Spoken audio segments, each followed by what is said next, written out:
state. Our current name is too long to even go over, but we used to be called the Center for Collaborative Policy. We changed our name here again.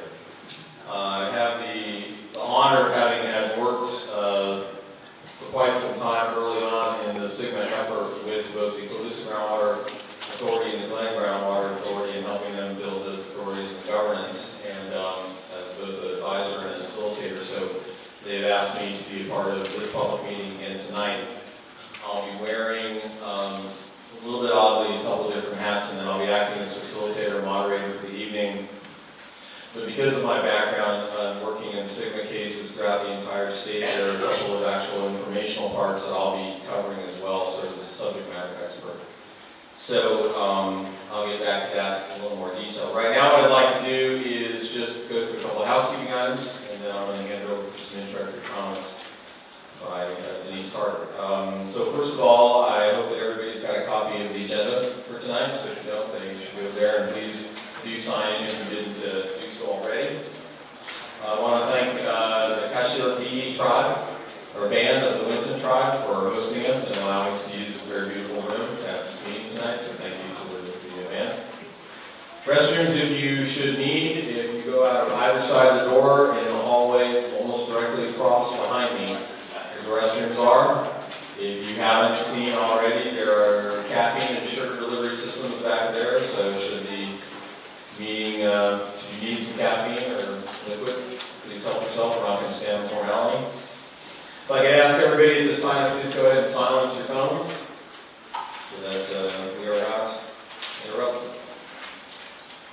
Go ahead and go through our program and the agenda, just walk us through it, and then I'm going to hand off to Denise for a minute. So tonight is sort of a joint meeting of both background on the Sustainable Groundwater Management Act, or what I'll be referring to, and I think numbers of people will be as SGMA from this point forward, but Sustainable Groundwater Management Act.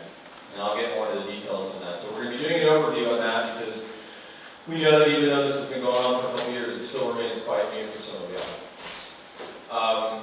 We're going to do background on that. I'll be actually covering that. Then we're going to give some background on this agency that has been formed here, the Colusa Groundwater Authority. Then we're going to move on to the item that I think many of you are also here for, which is to start hearing about what does all this mean about financing and SGMA implementation and costs. Then we're going to talk a bit about what SGMA compliance really looks like and what the possibilities of state intervention and action might be if SGMA is not implemented effectively, which there are some significant consequences. And then we're going to go to a panel discussion. We're going to have 4 members from the CGA, the Colusa Groundwater Authority, is going to come on up here. We're going to open up the floor for Q&A. Now, throughout the presentations, we're going to have a long PowerPoint, not long, I mean in a bad way, we have a PowerPoint presentation.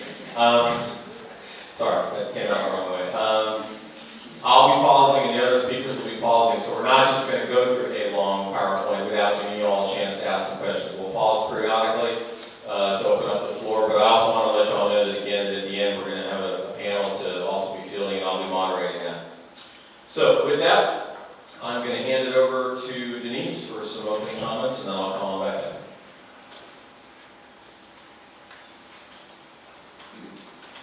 Good evening and welcome. I'm glad to see so many of you here tonight. So you've been invited to this meeting. What is this SGMA? Who's affected?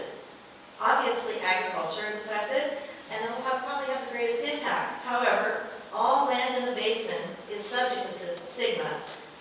Everybody has an overlying right to groundwater, which includes cities and towns, industrial operations, the refuges, and other habitat areas.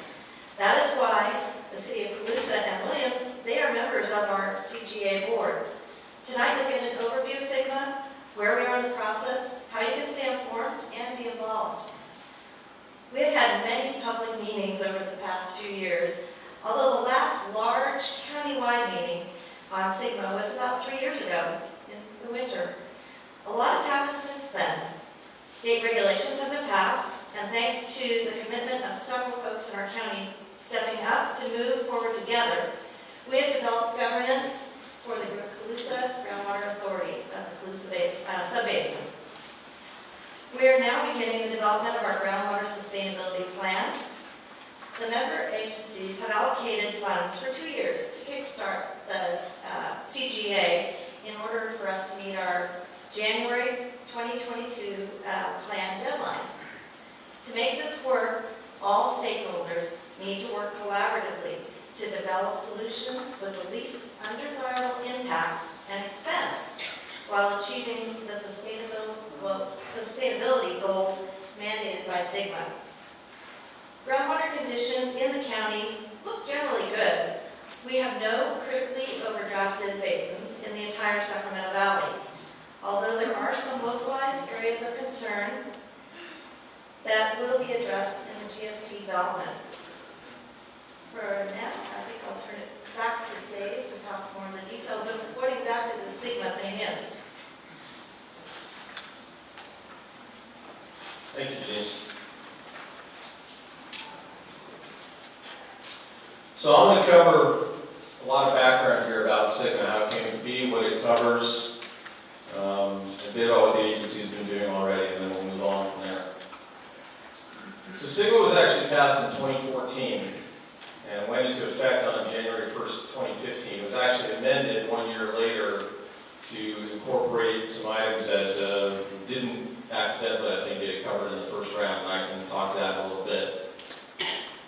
I'll have this in another slide later, but the way I oftentimes describe SGMA, and again, as I say, I don't represent the Department of Water Resources, I don't represent the State Water Resources Control Board. Now, in fairness, the work that I and my team at Sacramento State have done in over 35 basins, we've worked in about over 35 basins around the state of California, literally ranging from San Diego County to the south, and all the way currently north, currently in Siskiyou, from Owens Valley and to the coast. So we've been literally across the entire state working on this. And a significant amount of that was through the generous funding of the Department of Water Resources, and we have some representatives here tonight, and also the state board. So they brought forward money and support early on to bring folks like myself on to helping these agencies form and get their governance built. I describe SGMA oftentimes as a law that has very few shalls and a lot of mays. Now the shalls are big and they're important. So a couple of these things I'm going to talk about, and you'll see that on the slide later. So one of the shalls is that, as it says, that your groundwater sustainability agencies had to form. They had to be formed by June 30th, 2017. Those were legal agreements that had to be made. Either an individual public agency had to name itself as a GSA, which is what that stands for, or multiple agencies had to partner together. It requires that groundwater sustainability plans, or GSPs, be formed in basins that are not critically overdrafted by 2022. In basins that are critically overdrafted, which is already, Denise said, does not include the Sacramento Valley, but down in the San Joaquin Valley, as you might imagine, there are several basins that are critically overdrafted. They don't get an extra 2 years. They have to be done by 2020. SGMA requires that once these agencies and the GSPs are built and in place and being implemented, that there's annual reporting, and then there's every 5-year updates to basically demonstrate where is this agency at in achieving and then maintaining sustainability. An important figure to consider is that SGMA has a 20-year lifespan, not even counting the time frame we're in right now. So from the time frame when the GSP is created and certified in 2022, it's going to be up until 2042 is going to be the time frame under which these agencies have to achieve and then maintain or define sustainability. And another important detail, since I know that many of you are, if not all of you, are familiar with this, is that SGMA is not the Irrigated Lands Regulatory Program, and it is quite different from the regulatory program. While the Irrigated Lands Regulatory Program is also a locally implemented activity, a very key distinction is that for those of you that have been involved in the Irrigated Lands Program, it doesn't really have a lot of enforcement mechanisms, and it certainly doesn't have it at the localized level. Whereas under SGMA, these GSAs are literally regulating agencies. They are brand new groundwater regulating agencies. The enforcement takes place here, and that was a very hard-fought battle, just so you know, by local communities and basins throughout the state when SGMA was being written, was to argue and fight for and were given local control. And the statute vested a tremendous amount of local control. And I'll go through that in a bit more detail as we go further in. So to put this into context, within the state of California, there's 517 groundwater basins, and those are defined by the state of California, by DWR. And in 2009, the Water Conservation Act, it was required that a prioritization of these basins take place under a program called CASGEM. Now, I won't go into all the details, but CASGEM was built. It stands for the statewide groundwater elevation monitoring program. And you see some of the priority items that are there. And so one of the things that's important to know is that when a groundwater basin was prioritized, it wasn't simply, however logical this might seem, it wasn't simply on where's your groundwater elevation. There were other factors. It had to do with what the current and projected population was. It had to do with socioeconomic conditions. It had to do with number of wells. There were a lot of variables that were built into a system that did the prioritization. And under SGMA, basins that were high or medium priority had to comply with SGMA. Basins that were low or very low did not. And so 127 of the 517 were identified as high or medium and therefore had to comply with SGMA. That does not mean that other basins won't be added at some point in time, but that's the number we're dealing with. So to put that into context further, there's approximately 18 basins or sub-basins in the Sacramento Valley that are high or medium priority, and they're all having to comply across the river, across Butte Creek, all across the valley. This is happening. So, however arcane this is going to sound, I want to sort of give you some of this further background to give you a sense of how this formed up and how the agencies formed. The law said that one or more GSAs, these brand new agencies, had to form within a basin or sub-basin. And just to give you a sense of this, sub-basins were built in certain places like the Sacramento Valley and the San Joaquin Valley where there was so much interconnectivity of the hydrogeologic or groundwater system that it didn't make sense. It wouldn't have been feasible to have done a single basin with a single governance for the entire Sacramento Valley. I think many of you could imagine that would have been pretty chaotic. So they broke that into sub-basins, but they function the same. They use different terms, but they function the same. So one or more GSA had to form for basin and sub-basin. To put that into context for the Colusa sub-basin, at the time, shortly after SGMA was written and these agencies had to come forward and notify the state as to whether they wanted the agencies, I think if I'm not mistaken, there were 19 different agencies that came forward and noticed themselves. Actually, no, it was more than that. It was 17 just in Colusa, and then it was like another 16 or so in Glen, I think. It was a lot, I'll put it that way. Okay. There were a whole lot of these agencies that came forward, planted the flag, and said, we want to be an independent agency. So the alternative is that could happen. There could have been all these very multiple smaller GSAs. Ultimately, these GSAs partnered in, and you're going to hear more about that in a little bit. The GSA had to be formed by a single eligible agency or a legal agreement between two eligible agencies. And those legal agreements and the reason, and the definition of what would make a public agency or a GSA was the following. It had to be an existing public agency, and within its existing mission, it had to have water supply, water management, or land use authority in its built-in mission. So that may open irrigation districts, ditch districts, RCDs, water districts.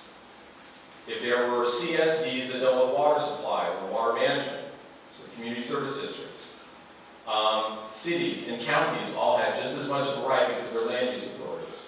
So all of those different types of agencies could have been independent GSAs or partnered together. Areas that were not covered by existing districts or essentially unincorporated areas automatically by the statute were covered by the county, unless the county opted out. And in some places in the state, counties did opt out, but not in this one. Colusa County and Glen County stepped forward, and they said, we'll take care of those areas. We're called kind of white spaces. That's what we call them in our lingo. So when we talk about sustainability, the law, when I get to the end of my portion, I'll go ahead and start taking questions. Thank you. When we talk about sustainability, the law defines what sustainability means. Now, folks may agree or not agree, but this is law. This is what it says. And there were 6 what are called undesirable results. One of them is not applicable, which is seawater intrusion, so it's not applicable here. But the other factors that are considered are chronic lowering of groundwater levels, essentially groundwater elevation, land subsidence, is the land sinking, reduction of groundwater storage, and without getting too technical, you can have land subsidence that is called elastic, which means theoretically it can bounce back, or you could have inelastic subsidence, and when that happens, it literally shrinks the size of the aquifer. It's sort of like taking a gas tank and whacking it with a mallet. You change it, and you can't change it back, and it's now a different volume. So it's the volume of the groundwater storage. Depletions of interconnected groundwater and surface water. So basically, how does groundwater and surface water interconnect? If you've got a river, and you've got groundwater extraction, has it taken to the point where the water table may be going down and is literally drying out a river or a stream? It's happening in places around the state. And then lastly, degraded water quality.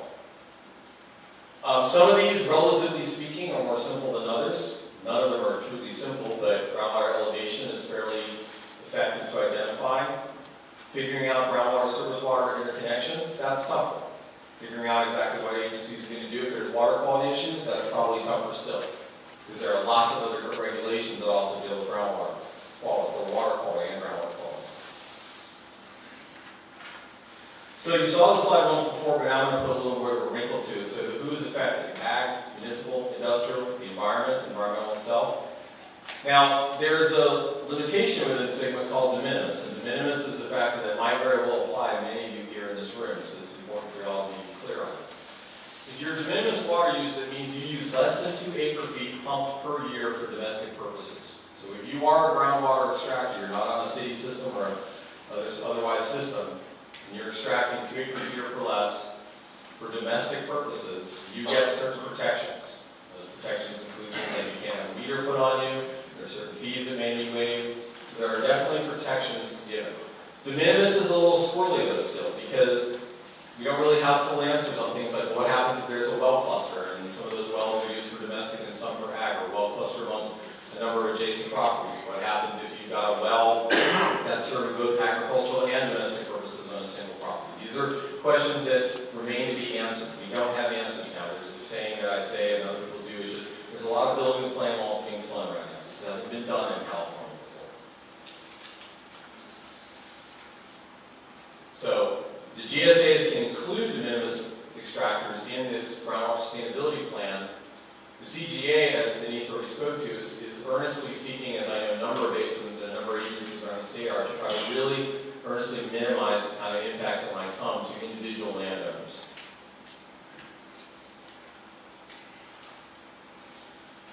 So above and beyond sort of that who's affected slide, it's important to note that SGMA as a law defines 11 classes, I think it's 11 classes, what we call beneficial users and uses, and that's what you see here. And if you look at this, you can pretty much see that's basically everybody. Now there are some that are exempt from complying. So the federal government and tribes are involved, and they are to be maintained and involved in SGMA and given opportunity to be involved, but they are not legally required to comply with SGMA.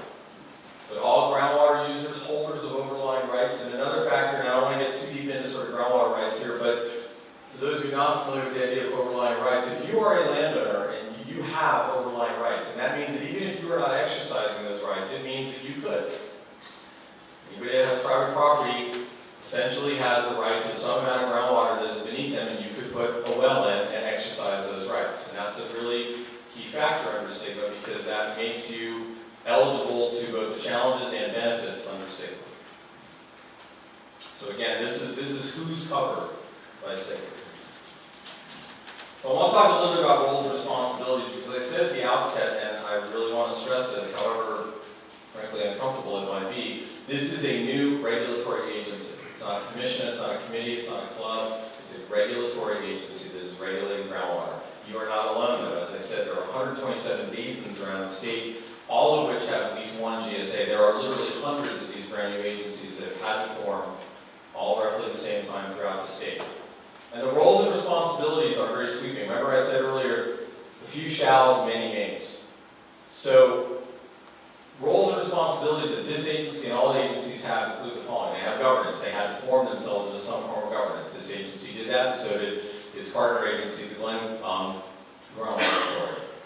It has an absolute responsibility for outreach and engagement, and it's a high bar of engagement. It's a higher bar if any of you have ever been involved in what's called CEQA, the California Environmental Quality Act. It's a higher bar. CEQA demands more of these agencies, or excuse me, SGMA demands more of these agencies than CEQA does.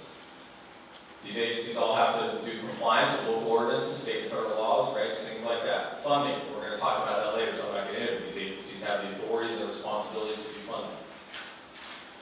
Under authorities, there are both general authorities and very specific authorities. Okay, general, so just look at some of this language. Do anything necessary and proper, that's from the regs and statute, to carry out SGMA's purposes. Okay, adopt rules, regulations, ordinances, and resolutions.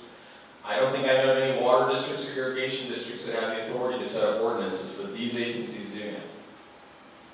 They have the authorities and responsibilities to do information gathering, to find out where groundwater is being used, to find out where water is being extracted and how much is being extracted, all in the purpose of protecting the overall sustainability of the basin. They can acquire property and manage property for public access, or for projects that an agency may choose to implement. So they can acquire land and then use that land. They can use enforcement tools, as is evidenced here. They have responsibility for coordination with adjacent subbasins and counties, and if applicable, something called management areas. The management areas, I won't go too deep into it. Management areas are smaller subsets that under the regulations are allowed to be created. So within an overall basin, if there are areas, if you think about it, more than likely in this basin, there are differences. There are different hydrogeologic differences. If you happen to have property close to the Sacramento River, more than likely your water conditions are quite different than 15 miles further to the west. So you have different thresholds, you have different objectives, and there's a way to accommodate that, and this agency will have to figure that. Maybe they will create these sort of subsets of areas. And then there's lots of technical work that they're going to be expected to do.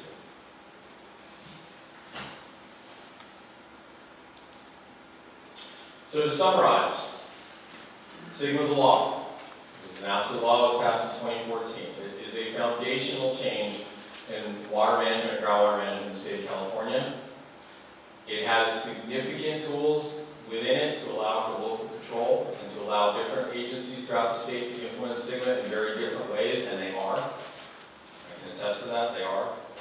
There's that quote that I've said a couple times, few shalls and many mays. You have to create a GSA, you have to create a GSP, you have to do public engagement, and there's a lot of other authorities that any individual agency can take on or not take on depending on the conditions.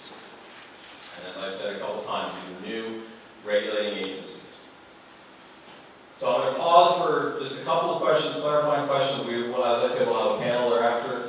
I'm going to introduce Denise in a minute, but I know there was a question, so we'll go to this gentleman. Yes? Yes, so my name is Ben King. We've met. I grew up down at Market and Bridge Street. I had an old orchard. I grad, went to law school at UC Davis. My grandfather was a district attorney in the 30s. My great-grandfather first sheriff of Colusa County. So I want to ask a couple of questions, and to extent, what I'd like to do is just make sure this is a fair process. I've been looking at this for over 4 years, so to the extent that I may waste people's time, you just tell me to sit down. But I have spent a lot of time thinking about these issues, so I'd like to ask some questions. So first of all, I'd like to ask you about whether or not Colusa County needs to be involved in this. And I know you're involved in Kern County. Why did Kern County decide not to be part of the GSA? And to the extent that the county is involved in the current structure, or the cities, what is their ultimate liability if we have the role of another GSA in some future? Well, I can't speak, and I'm not going to speak for any particular county. The best that I can say, as I said at the outset, is that by law, GSAs were formed by public agencies with water supply, water management, or land use authority, and counties were given specific responsibilities and had to basically negatively opt out. So in some places, counties did that. YOLO did that to a degree, but only because they had the YOLO Water Resources Association there. In this case, both in Colusa and in Glen, these two counties felt that they had a responsibility to represent the white spaces that were otherwise not going to be represented. So they could represent the white spaces by themselves without being part of the GSA. That's true. Surface water. That's true. So my concern is whether the rights of the white spaces. So then my other question goes to the basin itself. You mentioned the Colusa sub-basin. Can you talk, I know you're involved in the negotiation with RD 1004. Not anymore, no. I've been working with it for That 1004 is now part of the Butte Basin. Right. And I asked for a hearing about that. We didn't have a hearing. Can you talk the reason why RD 1004 doesn't want to be part of the Colusa Basin? I would look to Terry at some point later in the meeting if he chooses to respond to it, but it would not be appropriate for me to speak on behalf of Dallas. Okay, so just to be clear, we actually advocate, or we partitioned the east side of Colusa County, and now part of the east side of Colusa County, outside of our 1004, is now part of the Colusa Basin, with the exception for the property, which is the northeastern part of it, which we're going to have some, right? That's right. And so then Glen County, actually, the wide areas on the east side of the river are actually going to be part of the Butte Basin versus the wide areas on the east side of the river, Colusa County, and that's going to be part of the interbasin agreement, I guess. That's as I understand it. So wide areas on east side of Colusa are being treated differently than the wide areas on east side of Glen County. Yeah, and again, that was decisions that were made through what's called a basin boundary modification process. So as I said earlier, the DWR defines groundwater basins, 517 or so. And within SGMA, early on in SGMA, there was a first round of what's called basin boundary modification process, and then there was a second round of it. Basins had the opportunity to submit a proposal and put a justification forward to the Department of Water Resources, and DWR could approve that or not. So the ultimate decision as to why or how a basin was modified was in the hands of DWR, and they made those decisions. If the GSA is part of the joint powers agreement, and the joint powers agreement allows another agency like Glen Colusa wants to withdraw from the JGA at some point in the future, they can. And then Correct. at that point, the county would be responsible for the wide areas, and if the situation changes, if that's the structure.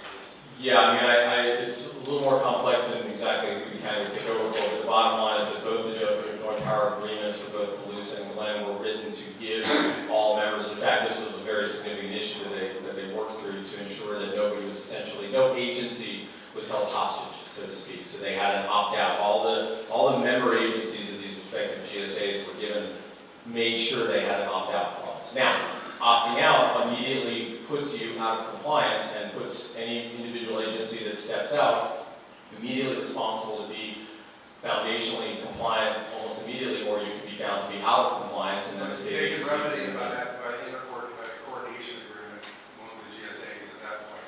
Yeah. And so my personal opinion is that the Groundwater Commission should have a bigger role in regulating the wide areas, and that the Groundwater Commission itself should be voted in, it should be elected by the residents of the county, like a school board. And I think this is important. I'm just overall concerned just about the value of our groundwater, given that, especially with the voluntary settlement agreements, and how that may impact us under contract. So let me ask a favor, Ben. I'll certainly entertain other questions, but I want for equity. I'm not sure. Are there any other questions at this time before I hand it to Denise? All right, very good. Then I'm going to hand it over to Denise to cover the more specifics about the authority, and then I'll come back on this.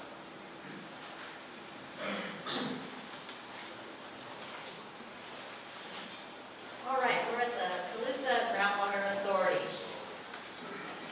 We basically took nearly 2 years educating ourselves and developing respect and trust with each other in the development of the governing bodies. And these were irrigation districts, they were private pumpers, they were cities, they were mutual water company. We worked long and hard through learning about the legislation, basically what Dave did most of the presenting to us, of what the legislation outlined and what our roles and responsibilities would be moving forward. And then we also, in the meantime, we reviewed our existing conditions of our county, what our groundwater levels were, and we educated ourselves about, primarily through DWR as a resource, to find out what our basin looked like. And then we also took about, a long time, exploring different perspectives of the various partners at the table.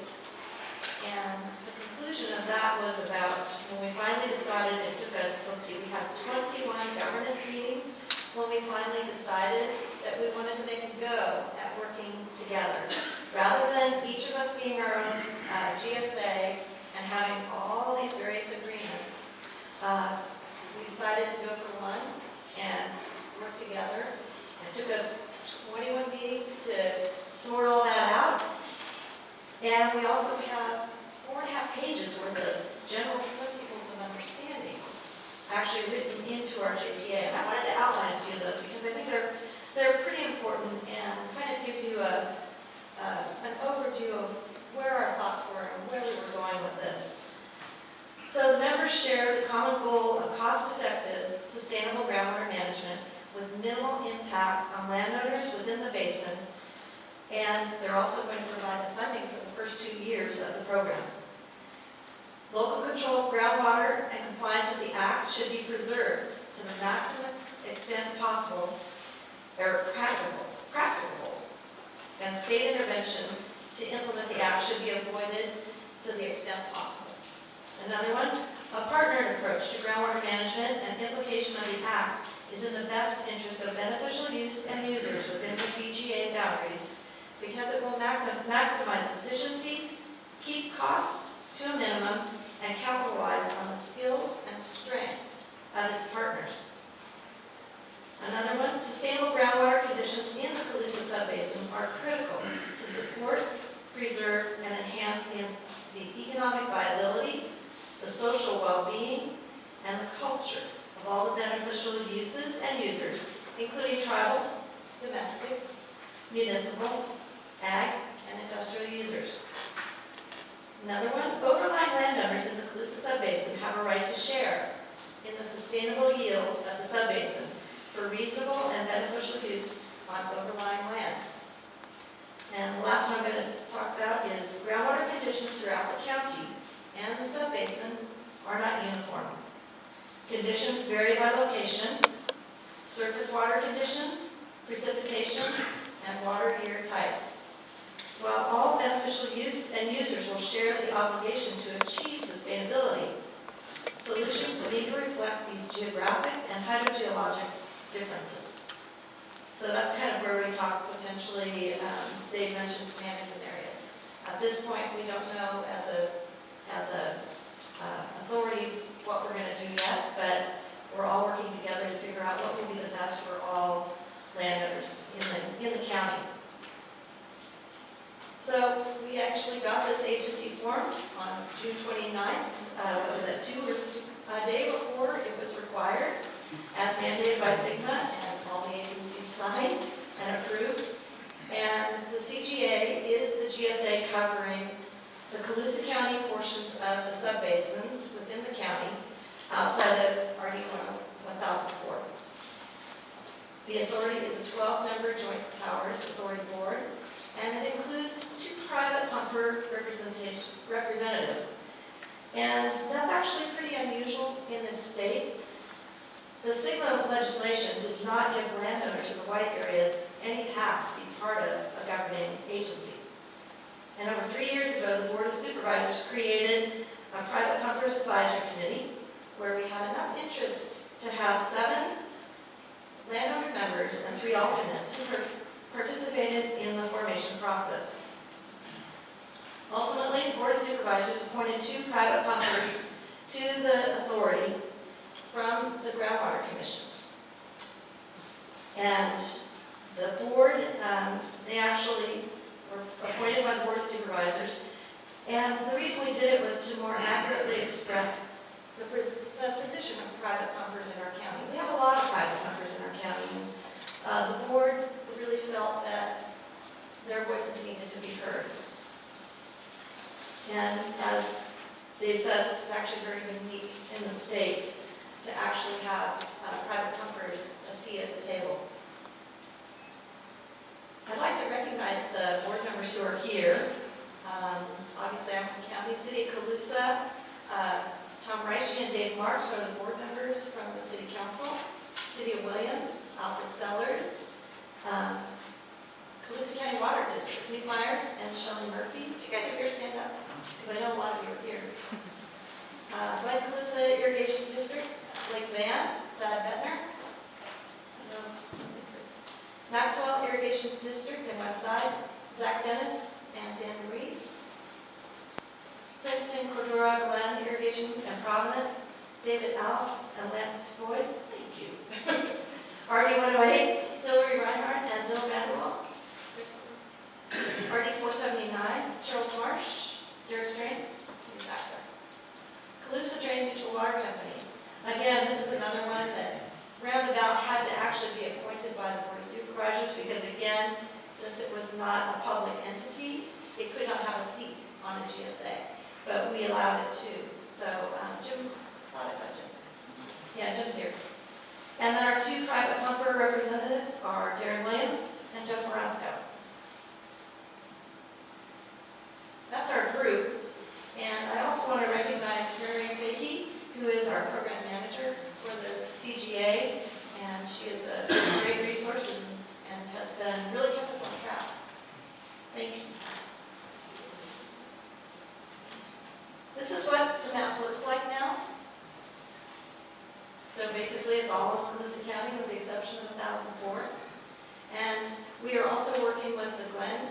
Groundwater Authority. Is there anybody from the Glen Groundwater Authority here today? Ah, yes. Thank you for being here. Is that Lisa? Yeah. And we will be working together on the plan. I'd also like to go over some of the activities we've been doing in this last few years.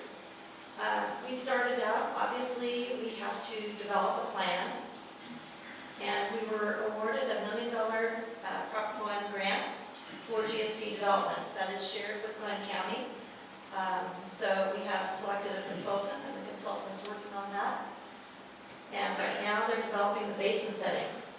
And after that, we're going to get water balance, and it just moves on and on. The other thing that Mary was able to do was to apply for, actually it really wasn't a grant, it was a request to the Department of Water Resources to install a new monitoring well in the Arbuckle area.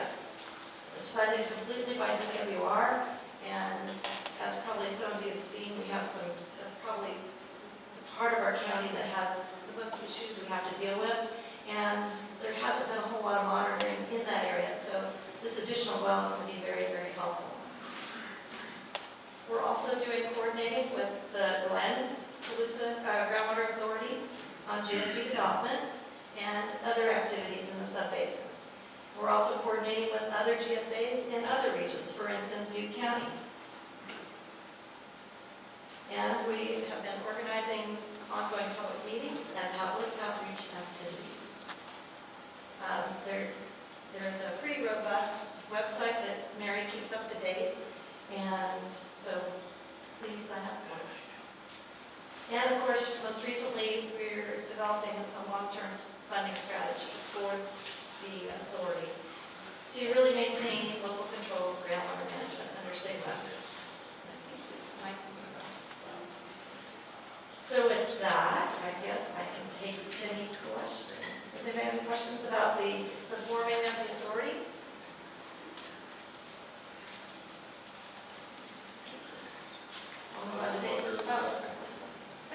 What kind of agreements do you have with the GSA surrounding Colusa for coordination?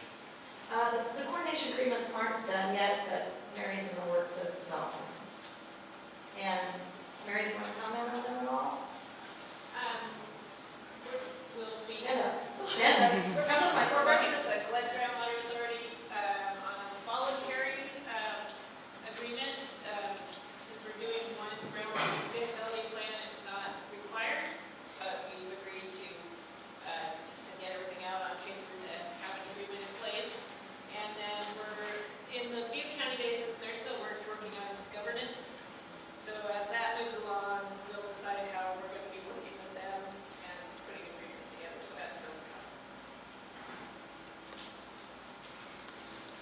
Any other questions for Denise? That one well in Arbuckle, is that going to take care of the whole basin, or is it going to, No. or are you going to put in more? We'd sure like to have more. I know there's been a monitoring gap analysis that's being performed, and we don't have as many DWR wells that are being monitored as some other basins. And so there are some gaps, and this is one in particular that we were able to get funding for. So, and we had a piece of county land that we could put it on. So it kind of matched up really nicely to be able to get some additional monitoring, particularly in that area. But I foresee wanting to have additional locations for monitoring wells. And there's also been some talk with DWR, and DWR is asking for volunteers of people who have wells who wouldn't mind having DWR coming in and doing measurements. And I don't know how those contracts look or anything like that, but that eventually is a way to help fill some of those data gaps. So we're going to pivot now. I'm going to just cover a couple items on financing, and then I'm going to hand it over to Lynn Sloan from Provost and Pritchard Engineering Consulting Engineers. So I'm just gonna cover a couple slides here. So I'm gonna maybe speak to a little bit of an elephant in the room, and maybe the DD bar people should put their fingers in it. You know, I'm a guy that does this for a living, okay? I didn't necessarily intend to, but I've been working on a lot of single basins around the state. My dad's a farmer, not here, but I grew up in a farm family back in the South. And there is undoubtedly a feeling among some people, and perhaps very much in this room, of this is a law we didn't ask for, it's a responsibility we didn't want, it's a bunch of cost of money that we didn't expect to have to pay. So if I were betting that if I was going to take a pulse check with some of y'all in this room, that's what some of y'all might be thinking. I say y'all a lot, sorry, I'm South. And that would be legitimate. I'm not going to argue with that. But it is a law. It is literally a law. And so there's a couple of variables that just now come into place on it, from all the things that I just covered about the formation of an agency and the creation of the GSP. And that's that it's going to cost money to do that. And it's a state's effort to achieve sustainability and either preemptively avoid things here if they didn't get too bad here, but avoid the circumstances that certainly happen in a lot of other places in the state where quite literally land's going to get fallow. Land's going to get fallow, people are going to maybe not be able to farm anymore. It's going to happen in some places probably. So the long-term funding of an agency that has to exist for over 20 years is not insignificant. To look at the number right on the page here, the GSP development is probably going to cost, when you do all the technical work and all the writing and all the approvals and all the, it's going to be probably about $1.5 million to get that whole thing written. It's going to cost, there's a certain amount of money that every single year this new agency and the counterpart up in Glen has just to manage the agency. Just to keep the agency going, to fund and pay for the annual reporting and for the every 5-year reporting to prove that you're achieving and maintaining sustainability. Did y'all ask for it? No, you did not. Do you want it? No, you do not, probably. I mean, I'm just going to assume. But the financing is the responsibility. As Denise already spoke to, if you look to that second to last bullet, the agencies that stepped forward to create the CGA knew that if somebody didn't step forward to front load this, there was going to be no agency built. And on July 1st, 2017 was going to be the first threshold that this area was going to have met. And the State Water Resources Control Board could have intervened at that time. So these agencies stepped forward and said, well, we don't want to be in compliance. And as Denise stated, one of the guiding principles was at all costs avoid state intervention, keep the management of this local. So they put forward the money for the first 2 years. These agencies agreed out of their own pockets to put the money forward, donate the staffing, donate the money, but eventually they said after about a 2-year period, other folks have got to start paying their way. So that's really what we're talking about here in this financing effort. So there are various options and various ways that agencies can create funding. I'm not going to go through all the details, but the one that's before us here and the one that's been determined is probably most likely is what's called a Prop 218. If any of you are members of an agency or any of you are fee assessed by a district or anything like that, you've probably gone through a 218 fee adjustment at some point in time. Prop 218 was passed in 1996. Prior to 1996, agencies, I'm going to oversimplify this, but in a large degree, agencies had the ability to change fees without any public input at all, without any justification, without proving that they needed it. That changed in 1996. It was part of a slate of laws that were written over a course of years to provide more protections to citizens. And it requires that if there's going to be an imposition of fees, they've got to be proved, they've got to be voted on. And so there's 2 ways of assessments that can be done. It can be done by land-based assessment or fees or charges. And thus far, the direction this agency seems to be going is land-based assessments, essentially a per acre charge. So with that, I'm going to hand it over to my colleague from Provost and Pritchard, Linda Sloan. They were brought on by the CGA and as well as the GGA to take on this task. So with that, Linda. Thanks, Dave. As Jake said, I am Linda from Colusa Groundwater Authority, is running Colusa County on behalf of the Colusa Groundwater Authority. So I've got the team members with me. If we get into complicated questions, I'll be asking Mike to help me. And then, of course, my GSA and my GIS analyst is back, and she will be helping with some items as well. As part of the Prop 218 process, we'll be preparing a rate study, which will help determine how much will be charged, and how that will be charged. That will be based on a budget that is being prepared by the CGA, and the acreages will fall under their jurisdiction. Now, the amount of the fee cannot exceed the reasonable cost of the activity to be funded. Can you speak up, please? I'm sorry. I never thought I would have a loud voice. That's trying to avoid the dot of my forehead that Dave's got on mine. Sorry, Dave. Glad I wasn't a sniper. What's your red dot? Don't worry.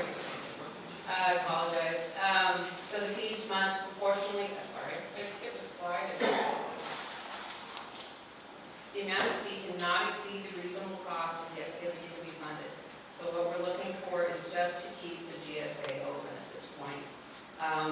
Part of the Prop 15 requirements are that you have public meetings. The first meeting is this one. It's our public information meeting. It's to provide information to you, to help you understand what SGMA is, what the CGA is, the authority is created to help implement SGMA in this area, and then we do have to fund this authority. And that's what this meeting is about. The second meeting will be your opportunity to protest this fee, and I'll get more into that in a little bit.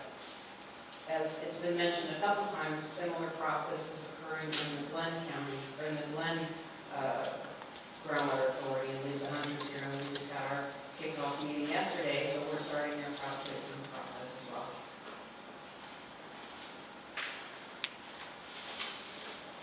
I think we've talked about a lot of this already. As Dave mentioned, the fee is really going to be a cost per acre. There's a lot of different ways that could have occurred, but that is the way the CGA wanted to have that happen, so that's the way it's going to happen. The thing to note is that the value that we do come up with will be the maximum fees that can be adopted. This will be over a 5-year period. And that fee can go down if it's determined that if the CGA decides, this year we don't need as much money, so we can go down a little bit, but it will never be, it can't within that 5-year period go up. So when we get this value, that's the maximum value. So this public information meeting is not required, but we all felt it was very important that you understand the process and you understand the problem, first of all, that there is this law, and we do have to comply with this law. And then you do have to have this agency, and you have to fund the agency. So that's what this meeting is really about. From this meeting, you all got a flyer, you all got a postcard. That information came from the county assessor, and actually that first mail out is really a test mailing, so that when we have the protest hearing, we have a pretty good idea of how many people actually got a notice. So there's kind of a dual function of this meeting on our side of it. Once this meeting is over, we will be sending out the final notice for the protest hearing. And there has to be a 45-day window between the time that notice gets mailed out and the time we have the protest hearing. So we're anticipating that to be in approximately mid-March, which means, guess what, next week, we're going to turn right around and mail out the notice for the protest hearing. So I realize it's back-to-back, but we have a timeline that we have to meet, and we're going to make this happen this year. Now, it's called a majority protest, because if over 50% of those that received a notice protest this fee, then it won't be adopted. If anything less than 50% protest, 50% or less, so it's defaults to yes, if that makes sense. There has to be over 50% protesting before it passes. Yes. Just on that point, it's not number of people who vote, it's by your acreage. It's by your So if you have 20% of acreage in the county and you vote yes, there has to be another. No, it's by parcel. It's by parcel, but by acreage. It's just parcel or acreage? It's parcel. So it's not acreage. One parcel, one protest. Right, so if you own, okay, so by parcel, so if you own 10 times as many parcels, you have 10 times as many votes. Yes. So assuming that the Prop 218 passes, then this fee will appear on your December, based on the budget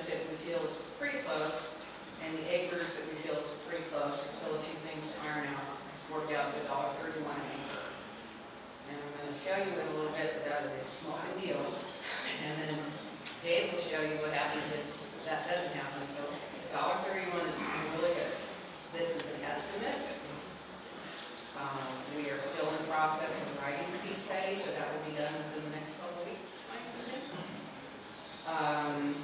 But I don't think it'll change very much. I mean, in a sense, literally, so pretty close.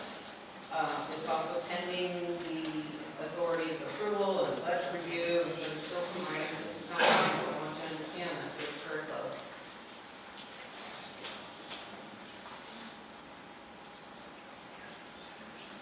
As an example, there's some other GSAs in the state of California that, I mean, we've helped a lot of people with Prop 218. There's one in Fresno County that is a very small GSA, and they're entirely dependent on groundwater. And as you saw the map with the, it's budget per acre. It's a simple map of this. So if you have a very small GSA, the budget really doesn't seem to change too much between the GSAs. So very small acreage, guess what, you get a big price per acre. So they're $19 an acre. So you're $1.31 roughly. Another one in Kings County, initially came up with a $5 per acre fee, and this is what I was talking about. They reduced it to $3 an acre the second year because they have the right to do that. They can't go over 5 within that 5-year threshold, but they can reduce it if they don't feel they need that much money, and that does happen. And then finally, a third example in Salinas Valley, they decided to assess the fees based on more land use. And we're not looking at doing that here. But there they decided the non-ag acreage fee would be $227 and the irrigated ag acreage fee would be $481. So your $1.31 is looking pretty good. You know, I realize nobody wants to pay more. But I think considering what's going on around other parts of the state, that we need to consider what a deal you're getting for the protection of the guidance that you're going to get from the CGA.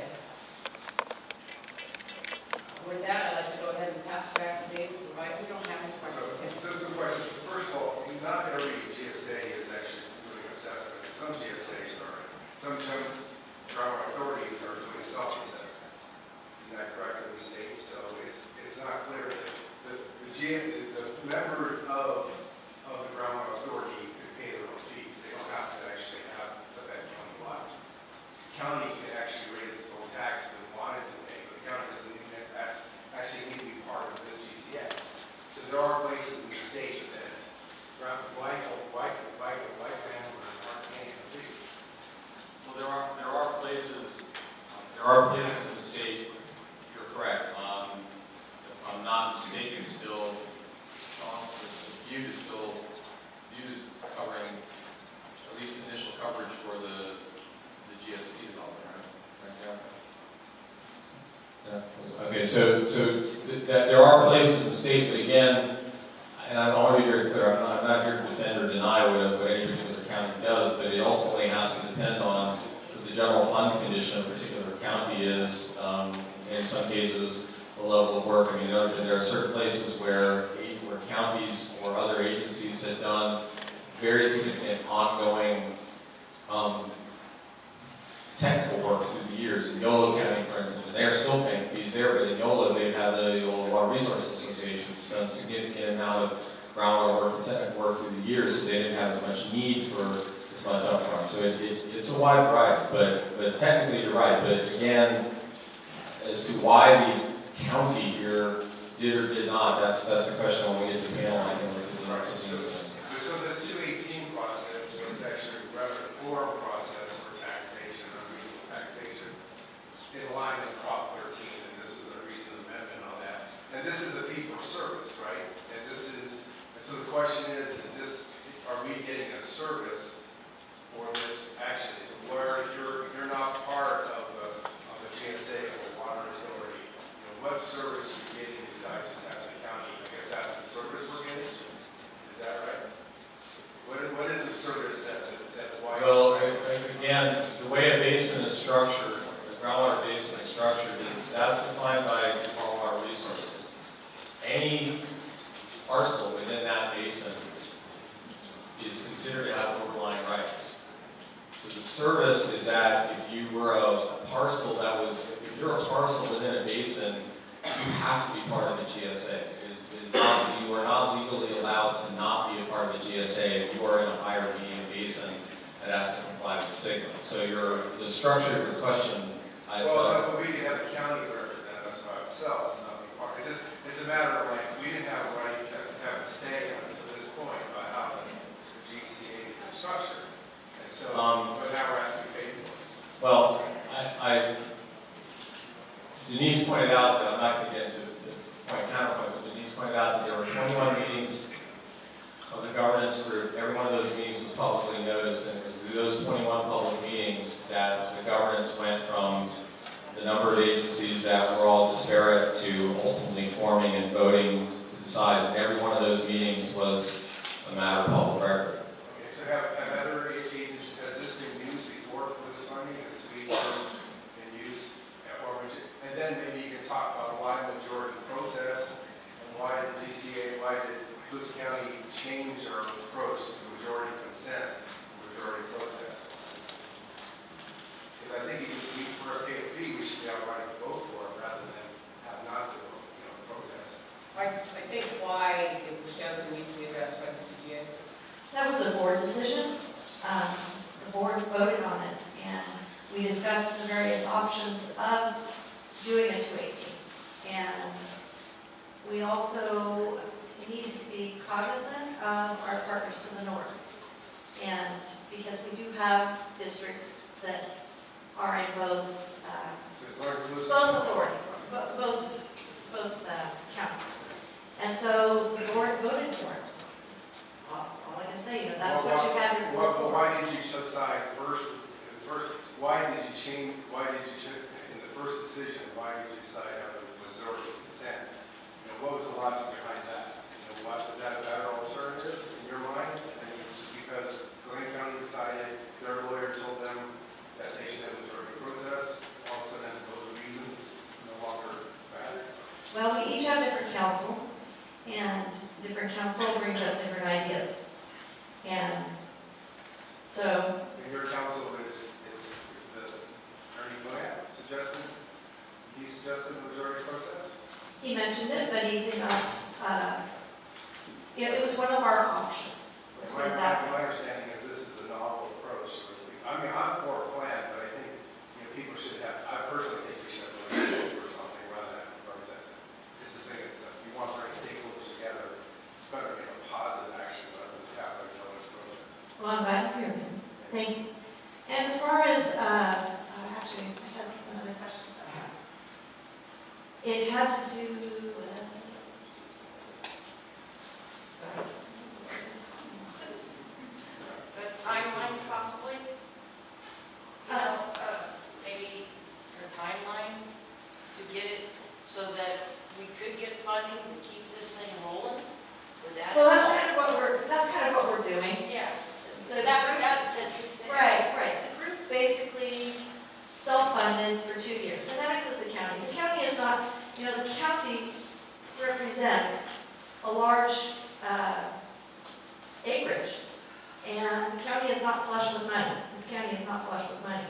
And so if we can get, and also we have some people in the districts who feel like unless it's a fee to everyone in the district, they're paying, it's almost like double, they're paying twice because they're also paying county taxes, and then county tax money is going in to pay for the people who haven't joined up, all the other agencies that haven't decided to be their own GSA. Right now, the county's footing the bill. And once the agencies that are part of the GSA say, well, it's kind of double taxation. So that's why the group really decided that, at least at this initial point, that we would spread the fund, spread the cost equally to all overlying rights. Going forward, as the plan is developed, that may change. But this is just to keep our everyday annual expenses, to get our plan done, and do the reporting that's necessary. We're a separate agency. We have separate counsel. We have accounting. We have a program manager. It's the cost of running a separate agency. And to really be equitable to all property owners in the county, the board felt this was the best way to do it. Have you thought about sharing resources with other counties? I mean, we have 440,000 acres, 4,000 acres. I mean, I imagine staff alone is going to be 100, 200, in the future, it's going to be multiple of that. So I doubt it's ever going to be less than it is right now, because you have 2 staff, you're going to have staff plus retirement, as we go. This is going to be for 30, 40 years. Staff alone is going to be $500,000. I hope not. Well, you're going to retire. I really hope not. But, but looking at it too, I think it's like what the state did. When the state left it to local control, and the county is responsible for the wide areas. And the counties also felt that land use authority is a county right. And I think, we don't necessarily want to have, Colusa County wants to have their own land use authority, not be combined with another county. And I think most counties probably feel that way. So that again is another reason for keeping it county specific. And sometimes when you get it too big, you have other issues. So with the GSA being, the Colusa Groundwater Authority being one agency, except for our 2004, we feel that we are going to have some economy of scale to move forward and try to keep our costs as low as we can. So were there any more questions specific to Prop 218 or? Every parcel, even the 1 acre, less than 2 acre feet water, every goes. I'm sorry. Every parcel in the county gets a vote equal to the smallest. We have not yet decided on if there's going to be a minimum parcel size. That's one of the decisions that might change that number a little bit. And that's just acres inside the Colusa GSA. Yes. Oh, say that again? Not one year.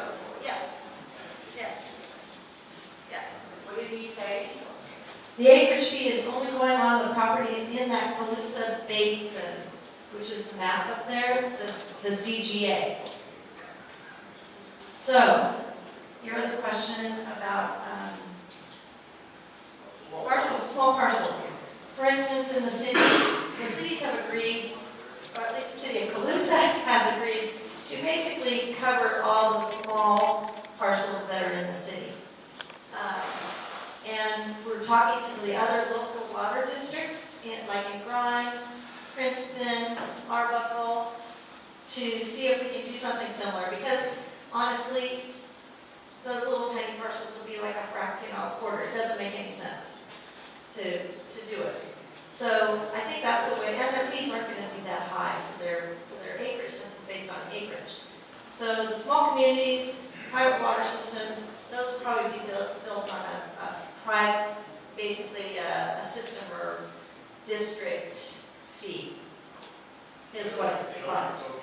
What's that? No. We haven't decided the actual, if it's going to be 1 acre or 2 acres or 5 acres, from what I understand. That's correct. I have a question here, and then I'll come back to the piece. Well, representing the Houston Waterworks District, the question I have is stupid here. Did you say you could start the 45-day process? No, not until we send that notice, and we haven't done that yet. Okay. We do need to send that out next week, though. Good. We just went through a rate increase up there, and we're really putting things through real fast there. There's a timeline that needs to be met in order to get it on this year's tax roll. So in order to get it, In order to start doing that publication, you have to know the details, and we don't know how many acres and how our district is going to be represented. I find it kind of disconcerting that something's being thrown at us so quickly. all that information will be known by the time that you're here to protest on in 45 days. Mary wanted to speak to that.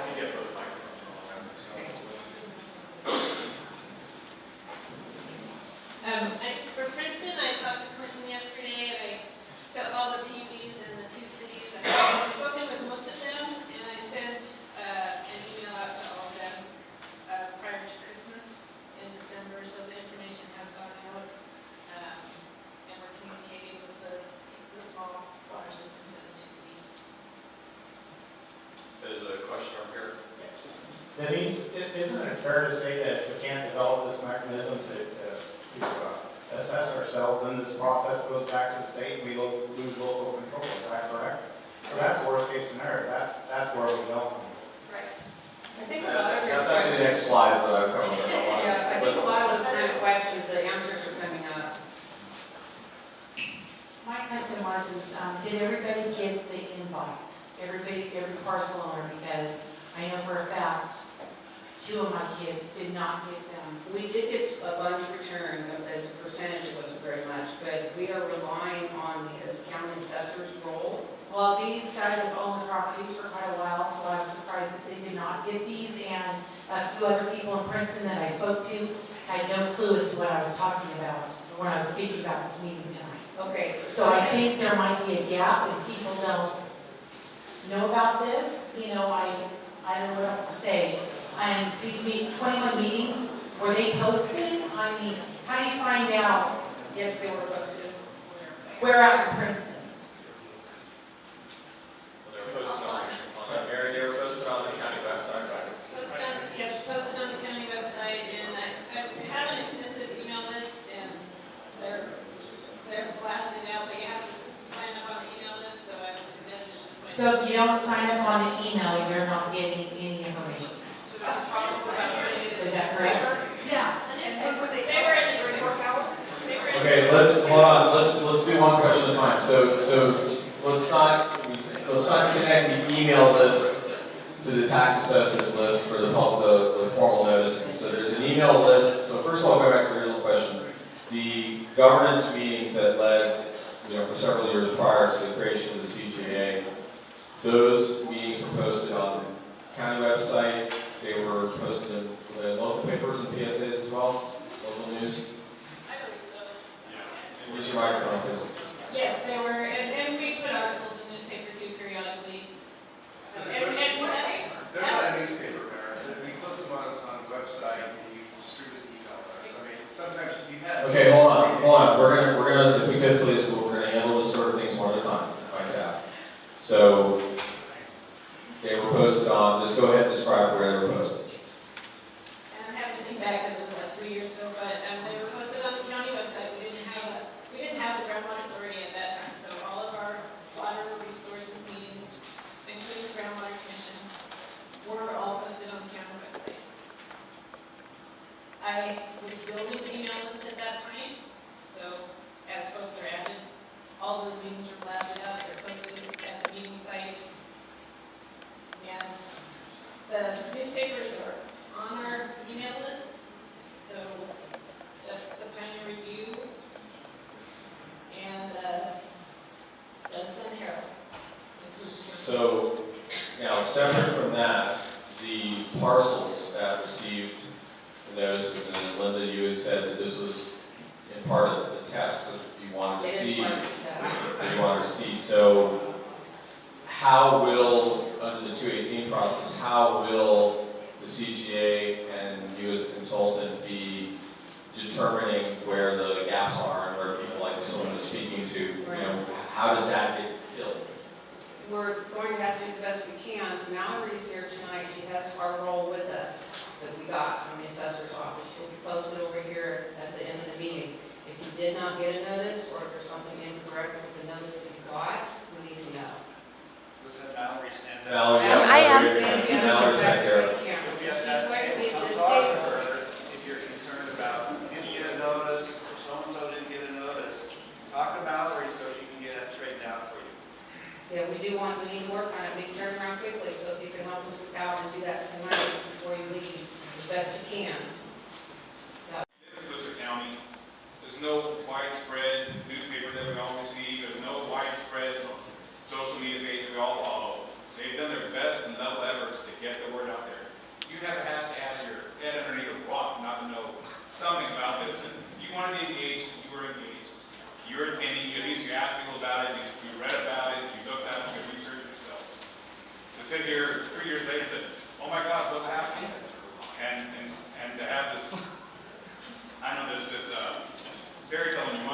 CEO said is exactly right. We have to get our act together here, and the people that are on this committee and on this board for us, representing us, are doing their level best and working on our behalf. And if it's not them, you want our governor and his staff doing it for us. So that's where you're at. Okay, I'm going to turn it back over to Dave at this point, because I think we're down to very specific. Yeah, so Ben, I'm going to ask a favor because you've had a lot of time to ask questions. So let me go ahead and finish the presentation, and then I will come to you and allow you the first question to the panel.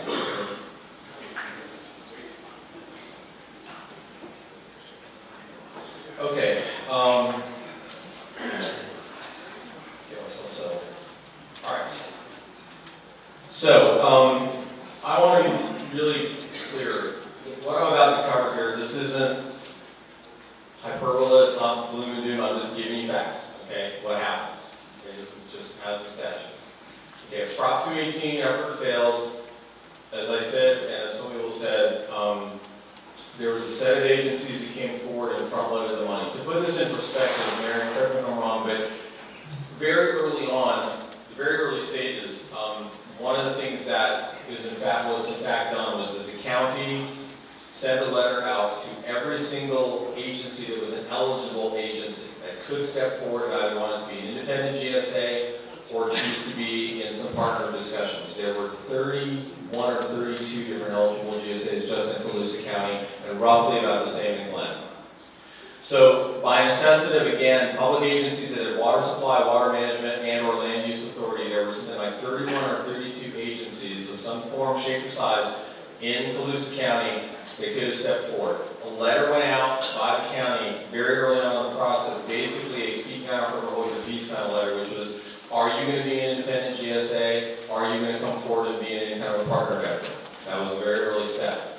Of those 31, a very small handful were the ones that came forward and not only stepped forward to be part of this GSA, but also, as I said, front-loaded the money. Because had that not happened, and again, I'm not taking sides, I'm just telling you this is just the way it was, okay? Had that not happened on July 1st, 2017, this entire basin would have been non-compliant. Even if Glen had done it, again, it's done by the whole basin, so both basins had to vote on that. Or excuse me, both counties had to vote on it individually. If one had failed, the other passed, the entire basin still would have been non-compliant. If a basin is not covered entirely by a GSA or GSAs, or approved ultimately GSP, the State Water Resources Control Board will assume SGMA responsibilities, okay? And that's just the way the laws are. So State Board intervention can include the following. This was a public process unto itself. This was a statewide public process to develop regs and develop the fee structure for SGMA implementation that the State Board had to do. This took place about a year, and not exactly a year and a half ago, a year and maybe a third, something like that ago, but it was, there were public meetings up and down the state, and then the State Board voted on it. So they could assess wellhead fees. Well, I mentioned, because I'm not going to read all these, you can read these, but these are the types of fees that the State Board discussed publicly. I think there were 7 different public meetings in the state of California, because my team facilitated them, frankly. These are the fee structures, okay? I'm not here to defend, deny, or answer. Frankly, I can't even answer your question. I'm not going to answer questions on some of these slides because I don't work for the State Board, but just to put it in context, these are some of the fees. There could be a base fee per well of $300. If it was a meter, it could be additional $10 acre fee per $10 per acre foot of extraction. If it was unmetered, $25.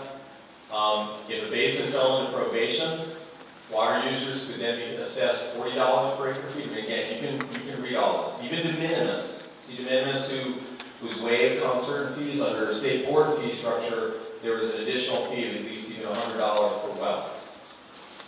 These were, again, promulgated by the state. And to be clear, I think it's fair to say that the state made no bones about it. They made these onerous. They didn't want to do this intervention. So to put a sample comparison, a 100-acre irrigated parcel in this basin with one well, a probationary basin, you can see the difference of what it would cost under a CGA fee at $1.31 an acre or a State Board fee.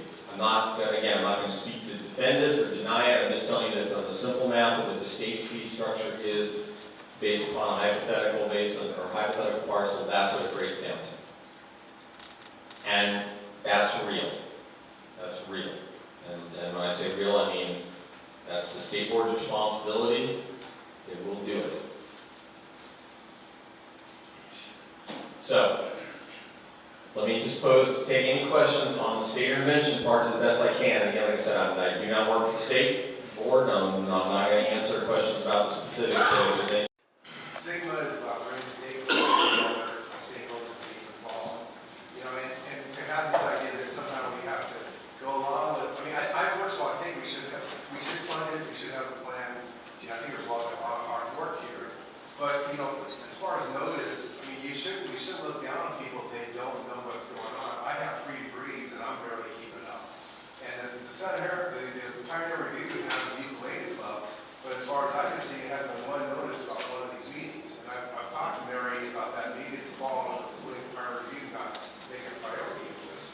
But to somehow assume that somehow this doesn't pass, that the county's not going to act. We have 3 years, 2022. Now, down south, they're rushing to get their things done. We have 3 years. If this doesn't pass right now and people actually learn more from it, I think that's a pretty good thing. I'm for passing it, but this, don't look down on people just because they don't know what's going on. Hardly anybody knows what's going on. duly noted. Any other questions or comments before we move to the panel? All right, I'm going to ask the 4 panelists if they could please come on up at this time. So that's going to be Darren and Denise and Hillary and Jesse. Hillary?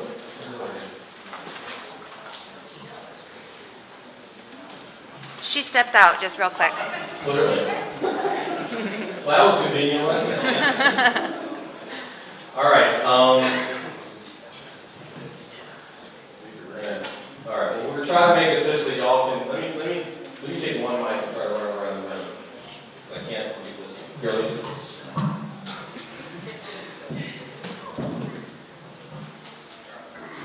This one. Yeah, that one. I'll give it. It's got a presentation. Oh, is it? Okay. You want it? Well, I was just going to open the floor for. No, we're Oh, you got this. Yeah, of course. Come on, it's last.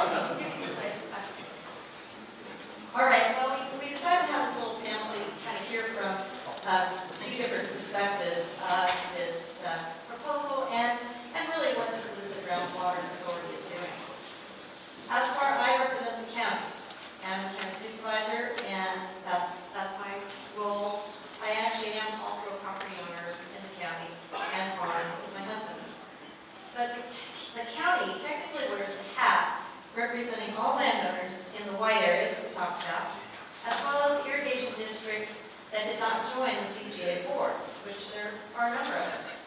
Of the 413,000 acres in the authority, nearly 138,000 of those acres are represented by the county right now. There's like 76,000 acres of white area and 62,000 acres of other irrigation districts that decided not to actually have a seat on our board.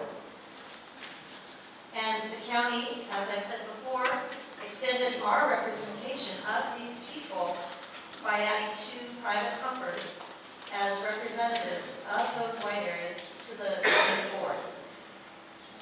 Historically, the Colusa Subbasin has been in balance, thanks to good surface water supplies and good management of all of our water resources. There is a recognition of interconnectedness of groundwater and surface water resources and the contributions to the system from surface water application. You know, the state's looking to increase unimpaired flows on the Sacramento River, and this could jeopardize our balance. Stay tuned, Darren's going to tell you a lot more about that. But we are committed as a county to achieve local solutions to SGMA compliance and avoid state intervention and management of our groundwater resource. And we're also very fortunate in our county to have recognized leaders in the water community that are bright, creative, and collaborative to work in our county on solutions. And I'll tell you, all of you here, kind of what was brought up the last thing on getting the information out. You know, there are a lot of websites that you can do research on. There's the state, SGMA. You just type in SGMA in your Google search and you will find it. I think they have a listserv you can sign up for. I'm sure they do. There's also the Colusa Groundwater Authority website, which is, what's our website? Actually, it's ColusaGroundwater.org. SGMA is at water.ca.gov. And the other agency that's doing a lot for Northern California is NACWA, which is the Northern California Water Association. And that's norcalwater.org. They all have lots of great information on groundwater and SGMA.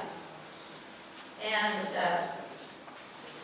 I also wanted to let you know, in the county, the Groundwater Commission is going to host an informational forum on February 13th at 10 a.m. out at CIP.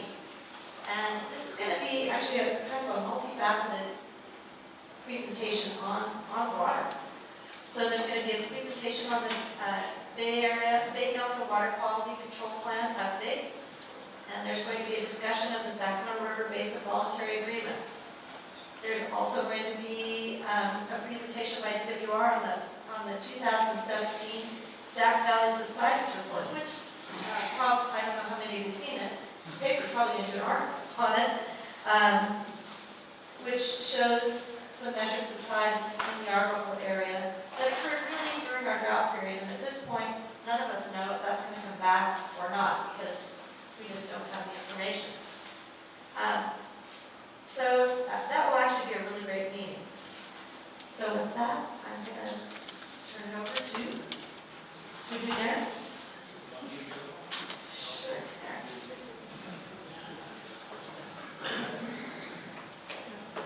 Oh boy, here we go. I'm having flashbacks, 1992 spring semester at Cal Poly senior seminar.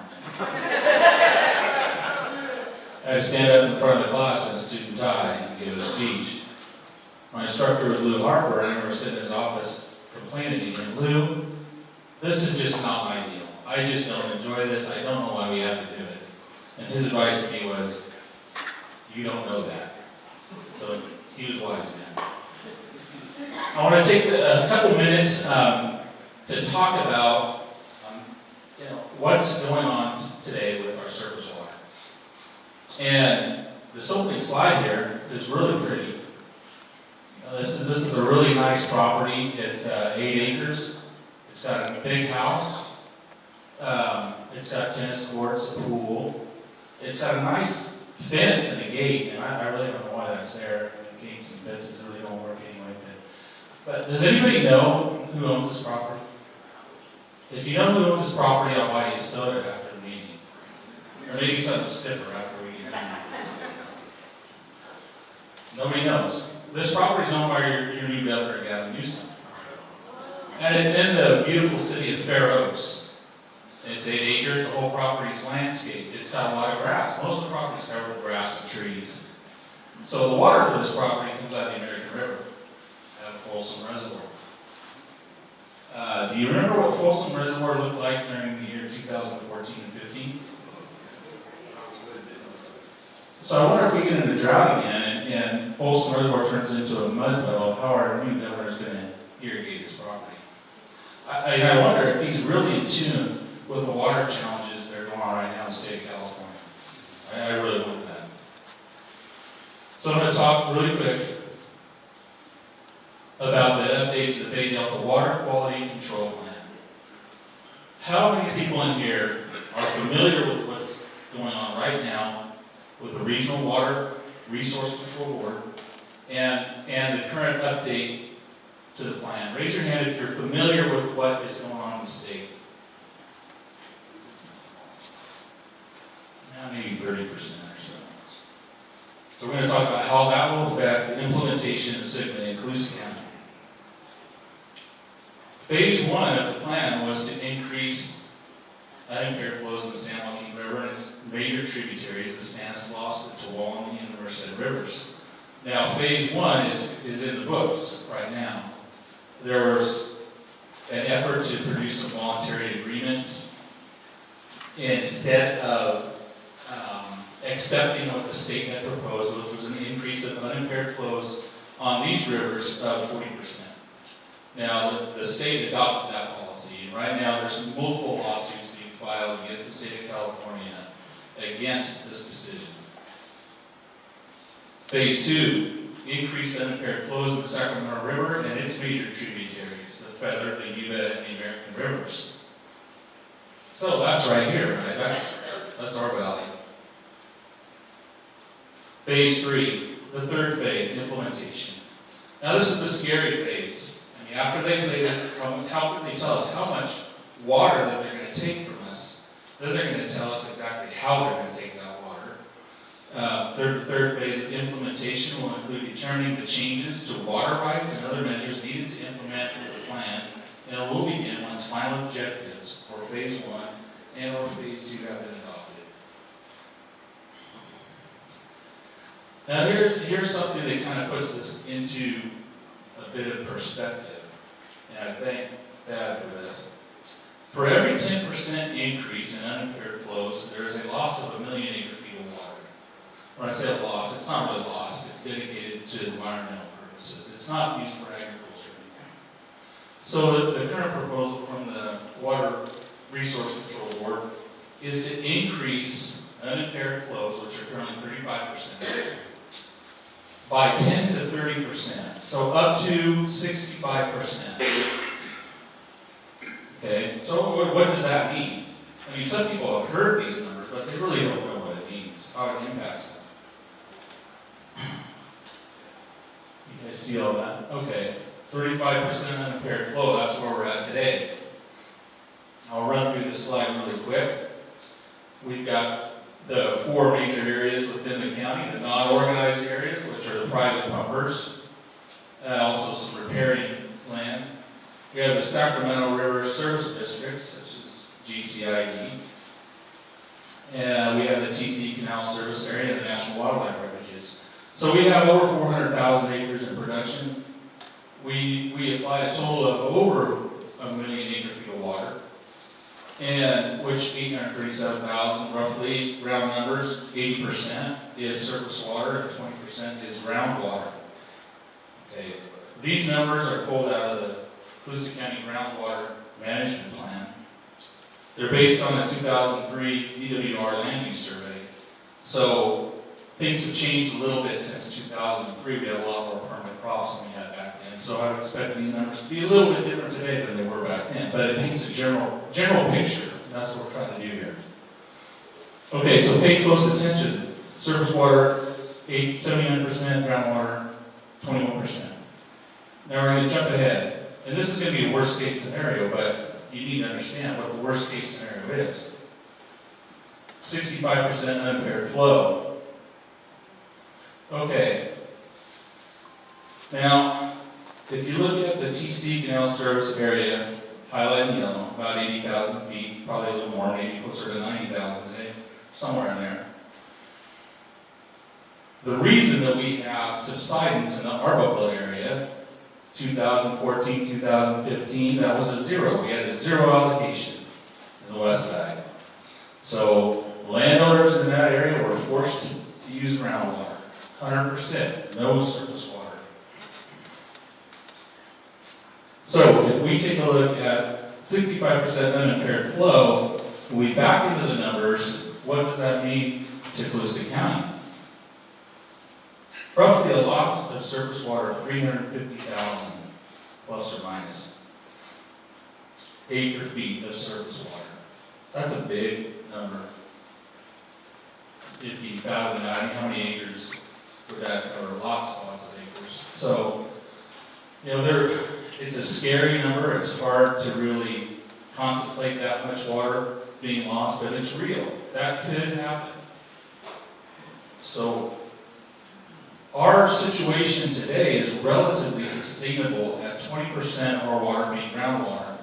If we have to take that 350,000 acre-feet that we lost and start pumping groundwater, we are going to go upside down so fast you wouldn't believe it. We will go from sustainable to unsustainable overnight. We don't want that to happen. We cannot pump 54% of our needs out of our aquifers. Just can't do it. So, it's a scary thought. It's real. I implore you guys, every one of you, to sit down when you get home tomorrow or the next day and write your story to your legislators, to the water board, to Governor Newsom, and tell them how this is going to affect you. Don't sign a form letter and send that off. This needs to be personal. It needs to come from your heart, and it needs to be real, and that we need to get everybody to do this. I'm going to have my kids write a letter and send it in. I'm not kidding you. We've been farming in our local area 165 years, 6 generations. There's nothing more important to me and my family than to continue the heritage that we have. And we have to have water to do that. And up to this point, I've attended a lot of these meetings since 2014, a lot. It's very difficult to take time out of your day. Believe me, I understand it. I'm a small business person, I have employees, I do my own books, I'm my own head mechanic. The last thing I want to do is go sit through another meeting. I can't stand it. I'm fidgety, it's hard to pay attention, you gotta get back to the ranch, you gotta see what's going on. But I tell you what, you gotta go to the meetings. You gotta have a voice. If we don't have a voice as citizens of this county, the state is gonna roll right over the top of us. That's it. That's all I have to say. Take 2 minutes now. So I disagree with your premise. So I have a ranch right next to you on the west side of my family's been here. I get flooded out by the flooding from the west side from the orchards. I'm not going to plant 100% of my ground in trees. I'm going to keep 40%, 30% something because I know that we're going to have droughts. We're to term 91. I'm a junior appropriate right there. So we've already lost. When we're in a drought, we can't take water out of this space and bring it. So what do I have? I have a filter system on the canal when water's there, and some years I can. I have 2 wells. So I've already had this conjunctive use. I spent the money to that. So I understand the TC canal stuff. That's been put in since the 80s. The hydrology of Colusa County has changed dramatically. It's no different on the west side of the San Joaquin Valley. There's probably too many trees for the regulatory droughts we have. So, on the west side, they're paying $1,000 an acre foot in the last drought. That's what Paramount's paying down in sites. It's going to be $750, $1,000. So, the fact of the matter is that groundwater is the biggest reservoir we have in this county. It's bigger than site, but home. So it's worth a lot. So if we have this imbalance, we've got to find a way for this conjunctive solution. But you can't take that's my concern. My concern is we're going to take the groundwater rights and try to solve the problems we have on the west side. You should have to respect everybody's rights. My family, people decided to go put their wells closer to rivers historically. That's what the old timers went. I think there was some wisdom in that. They didn't decide to plant trees. In fact, 100 years ago, there were trees up there on Mills Orchard Road. There's not a citrus tree anymore. Things change. But you put the trees in the water, you have to manage it. And we all know it's not going to get any better. So, I really feel for the county and the jobs, it's great, and I love nuts, I love industry, and all these things. But there has to be, if you have groundwater, it's worth a lot of money, and so let's find a way to make sure we respect everybody's rights and come to a solution. But I think this is the whole key, that we need to find a way to respect people's rights. Because I get flooded, I get washed out, Maybe I should get a little bit more, and I don't have right to the water right next to me, and so that's historical. My ancestors chose to go there probably because there was a little blind area, They didn't plant trees. So Ben, okay, I'm going to ask it as we go along. I got to make this That's my last part. I'll just reply to this comment really quick. This is a very difficult and complex situation. And I would say 10 years ago, nobody really saw this coming. This is relatively new to us. We saw the expansion in the Valley of Trees. anybody's position to tell anybody else what they should do with their property. And I do believe in private property rights. And I think you live and die by those decisions that you make. If it comes to a point in time where we don't have the resources to provide groundwater to all across the county, we're going to have to figure something out.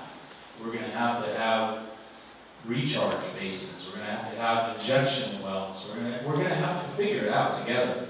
But we need to work together. We can't work as a fractured group, each only concerned about our own self-interest. Thank you. Right.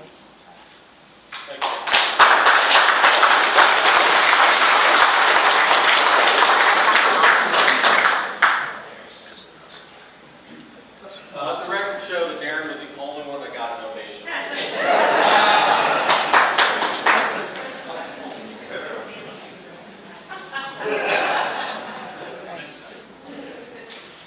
Hi, I'm SGMA, I represent the city of Colusa. I got started with this GSA information very first meeting, or very early on. And once it got established and done, I kind of backed down from the council. Stepped in, but we took an early step right at the beginning to, once we looked at the regs, looked at everything, like there's no way we can do this. The best thing to do would be to team up for a big GSA and be part of the entire basin instead of just the city of Colusa. So we pretty much stayed that same, past the whole way. I think it's the best thing for our basin is to have one GSA that represents the basin, everybody can work together. Speak into the microphone, please. That way everybody can, we have a proper groundwater management plan throughout the county. Yes, you gotta get a lot of love with them, sorry. Okay. Yeah. All right. So that's pretty much done now. You just start at the beginning and go all the way through. So, all right, my name is Jesse Camp. I represent the city of Colusa. The city of Colusa, we got involved in the GSA, the formation and the discussions and topics, right after the law passed. The reason why we did that is after looking at the regulations and what we were going to be required to do to maintain, we felt that it would be better suited to join up with the county and everybody and create this big GSA. With the city of Colusa, I actually run the water system there as well, and we have five wells that we actually pump out. We do have the groundwater management plan for the city of Colusa, but to do this as a bigger basin, to be part of a bigger group, I think it's the right thing to do, and it's going to be the easiest thing to do, to prevent the state from coming in and telling us what we can and can't do. So that's pretty much it. Good evening, everyone. I'm Hillary Reinhardt. I'm the representative for Reclamation District 108. I'm the vice chair of the CGA. I'm also a farmer in one of the white areas. And for my day job, I'm a registered civil engineer who deals with ag water regulatory issues up and down the state. So that being said, I will admit there was a part of me that really kind of hates SGMA. But there's a bigger part of me that realizes that this is necessary, and I'm glad that we're able to get local control of SGMA, because having the state step in, I don't think they would understand the complexities of our communities. And so that's been an important part for me, and that's the reason why that I got involved in the formation of the CGA early. There's a lot of responsibilities that the CGA can undertake in order to achieve sustainability, and quite frankly, we've gotten through the tough part of getting the governance done of our agency. However, there's a tougher part ahead and in the years to come. And so, as we look at how do we maintain our sustainability, the question Ben asked is a great question. What do we do if we have something that's happening that's causing an overdraft? How do we address that? Those are all tough questions, very tough questions. And we need everyone's input, especially everyone that's in this room, people that didn't make it to this meeting that also have an interest. We need everyone to be involved so that we can come up with solutions that are the best for our county. So that being said, I'd like to encourage everyone to continue to come to these meetings and also to come to our board meetings and to the meeting on February 13th that Denise mentioned. because our community involvement is going to be big in making sure that we can be sustainable and have a long-term future for our county. All right, let's go ahead and open up the floor for questions and comments. And I'm going to grab one of the microphones around. So questions? You have to give me some time to run around. I'll get my exercise time.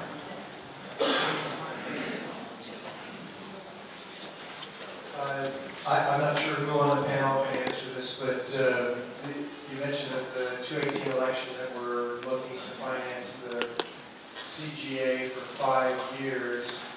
Clearly, this process is going to last a lot longer than that. What happens at the end of 5 years? Do we do another 218, or how do we keep going? So I'll take the first stab at this one. That's a great question. One of the things about SGMA is this is such a new process that up and down the state, we're all trying to kind of figure out where we're at. The 218, or let me step back a second. Having the agencies within the county finance the first 2 years was needed. We needed some capital to get going and to get this process going. And so now that we've gotten through those 2 years, we really do need to have another financing mechanism. And that's why we've got such a push to get this 218 done. And why, our timeline is so aggressive, is to make sure that we can have that financing so we can continue on. As we get into it, I know just from my involvement in the ILRP stuff that the state tends to make things more difficult, not easier. So as we move forward, we're going to have to readdress and look at how our financing is coming, what the state requirements are, how we can meet those requirements, how we can partner with other activities that are going on in the area. But after we get through this, probably 5 years, we'll be reassessing where we're at. There's a question over here, and then Dave, I'm going to add that really quick. And you jump in if I say something that's not correct. Okay? Yes, sir. We also, as the GSA, have the ability to impose regulatory fees. So the 218 process, the $1.31 an acre that's estimated, that is intended to get us started. We're going to have projects that we want to do. We're going to have recharge basin projects, most likely, maybe, some injection wells, like I said. We're going to have projects that we want to do that may not be funded through this assessment. They may be funded through a water usage charge per acre foot fee. They may be funded through a wellhead fee or things like that. That's the other way that we can pay for some of these other expenses that we see coming. Is there a question over here? We're all here tonight talking about money and that you want money, and obviously we're going to end up doing this. I'd like to see how you're spending it. Did you bring a financial report with you tonight, how you have spent the money over since the creation of this board? And do you have a financial projection on line items for the next year? We do. Mary, do you have one of those on your computer? I do not, but we don't have that information here. It's on the website. It's all public information. Mary, can you pull it up on the website right here? It would be really difficult right now. Well, we're done with the PowerPoint, so close out what we have. I can try it. We do have a budget, and it really goes to, number one, probably the biggest item is paying for our portion of the GSP development, because the grant doesn't cover the entire thing. But see, people would like dollars and cents. We Right. have to deal with dollars and cents, and we're not doing that right now. We've So got it. let's see some dollars and cents. We've got it. All right, let me continue taking some questions, and then hopefully Mary can pull it up. This gentleman over here. You showed a score map on what the state's going to do to us if we don't do this project. Are you going to adopt a similar floor map to us private pumpers as far as charge for wellhead, charge for meters, charge for watching it, documentation? What's your plan on that? Well, maybe, Dave, can you answer that? Because as individual private pumpers, if the county doesn't take over the responsibility of covering those and the county backs off completely, does the state then go after every single private pumper that's out there? Thanks, Denise. I'm just gonna get close to the door. It's been nice to see you guys. So I can only answer it from the context of, what the state has said. So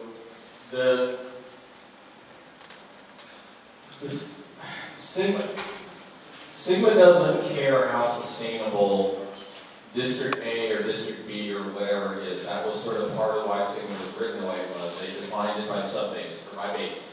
So the state and the regulations and law says will be sustainable as aggregated all together, all the conditions.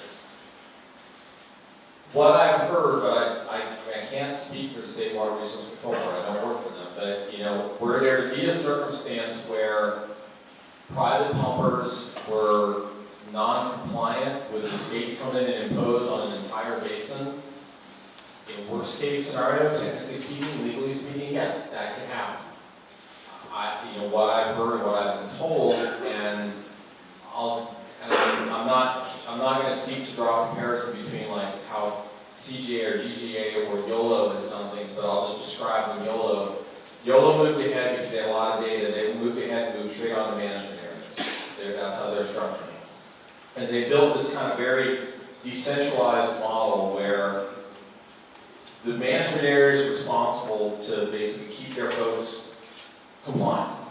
And their governance structure is essentially things start at the management area, the sort of self-basin levels, everybody doing what they need to do. And so the KPA area is different than over by the river. And there's some folks here from YOLO that can speak this too. And so basically the rule there is if you've got local private pumpers and they're not complying, or you've got a couple of districts that are not complying, then the management area tries to tackle it first. If the management area can't get people compliant, then they're going to elevate it to the larger government structure. Does that mean eventually the state's going to impose if 2 or 3 landowners aren't doing their due diligence? Technically that could happen. Do I think it would happen? Probably not. However, if it's a big landowner, if you're Paramount Farms and you're not doing it, then yeah, probably. But ultimately, getting back to the local control part, that's the decision of these 4 people and the rest of the people that are on this board. These guys are going to have to make tough decisions about what kind of, I just showed you a fraction of the maze, the different things that an agency can do that's vested, the authorities that are vested to them. What this agency chooses to impose or doesn't versus what any other agency chooses to impose in the state, that's the local control part. I can tell you that Denise read early on, I'm not going to say it exactly right, but one of the guiding principles was do everything you can to minimize the impact of private pumpers. That was a commitment that this board made. How much they'll be able to achieve that, the next couple of years is going to determine it. I don't know if that answered the question, but nobody's throwing anything at me, so I'm not going to run the door yet. So. I heard your question a little differently, I think, so maybe I will completely not answer your question off, but let me try. So what I heard you ask is, will we move to having a per well charge and putting on meters and charging you for how much groundwater you're actually extracting? At this point, we have not discussed that. The development of the GSP and the running of the CGA is something that benefits all landowners within the county, and so that's why we spread out the cost between everybody within the county. As we move forward, I can't say that won't change at some point. I mean, if there's a special project that's needed within one of the management areas because of groundwater depletions that needs to occur, there needs to be financing for that, that might be an option. But at this point, no, we are not doing that.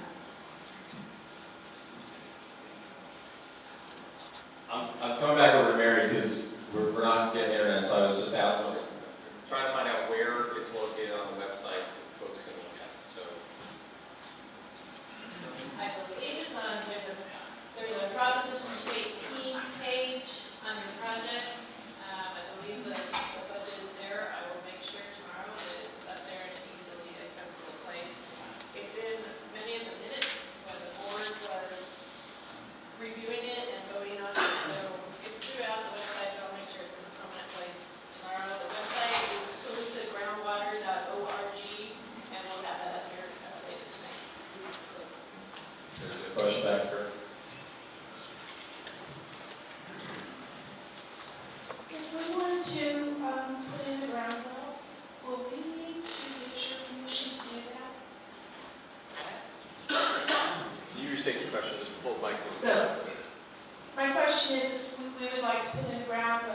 will we need to get your permission to do that, your agency?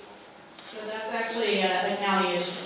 The county issues the permit for the groundwater wells. However, we do have some authority, which we've not discussed, and we haven't looked at actually enacting on any of those. But through the legislation, we do have some authority to put some limits on regarding like spacing of wells and whatnot. Again, that's not something that we've talked about, that's not something that we're looking at doing. Right now, putting a groundwater well in is in the county's domain. Do you see that coming down, when legislated into this law at a future point in time? I can't speculate, but not at this moment, no. Questions? Any other questions? Oh, sorry.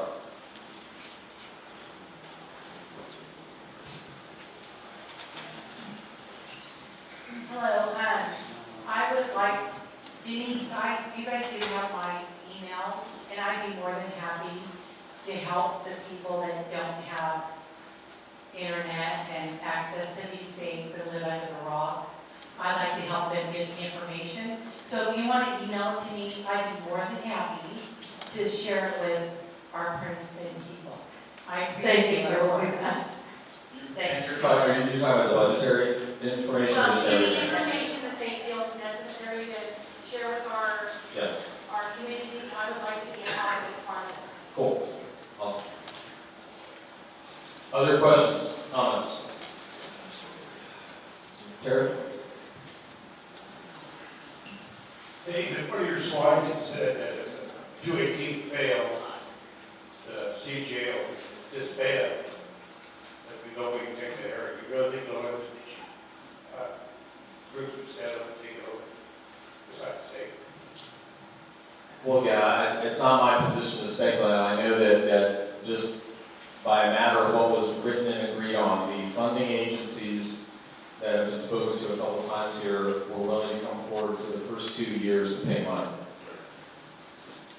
The statement that those agencies have said is that if there is not a fair share proportional contribution from folks who currently have been paying for SGMA, that they were not going to continue funding it. So I would look to folks here, I mean, Dad's here, and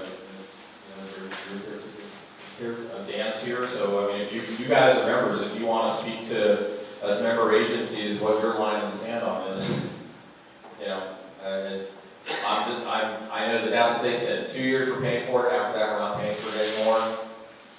If they're not paying for it, there's ostensibly not a solvent agency anymore. If there's not a solvent agency and it can't function, then it's out of compliance.